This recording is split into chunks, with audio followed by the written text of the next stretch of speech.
ஆனால் ஆண்டவருக்காக நம்ம செய்யும்போது, மற்றவர்களுக்காக நம்ம செய்யும்போது, ஒரு நாள் ஆண்டவர் நம்மை பசியாய் பட்டினியாய் விடவே மாட்டார். ஆமென், ஆமென்.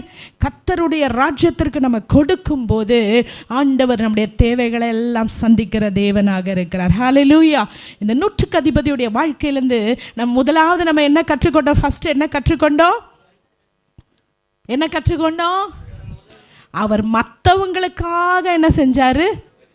ஜெபிச்சார். கரிசனையோடு இருந்தார். மற்றவர்களுக்காக ஜெபித்தார்.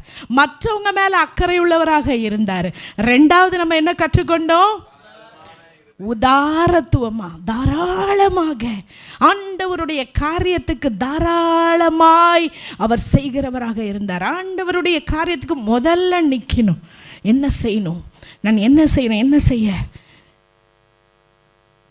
எவ்வளவோ வேலைகள் இருக்கு, என்ன செய்ய, நான் என்ன ஊழியம் செய்ய, என்ன எப்படி நான் உதவியாக இருக்கலாம் ஆண்டவருடைய ராஜ்யத்திற்கென்று உதாரத்துவமாக நம்மை அர்ப்பணிக்கும் போது, நம்முடைய நேரத்தை கர்த்தருக்காக பயன்படுத்தும் போது, நம்முடைய திறமைகள் தாளந்துகளை கர்த்தருக்காக பயன்படுத்தும் போது, நம்முடைய பணத்தை கர்த்தருக்காக பயன்படுத்தும் போது ஆண்டவர் நம்முடைய காரியங்கள் எல்லாம் அவர் பார்த்து கொள்வார். ஹல்லேலூயா.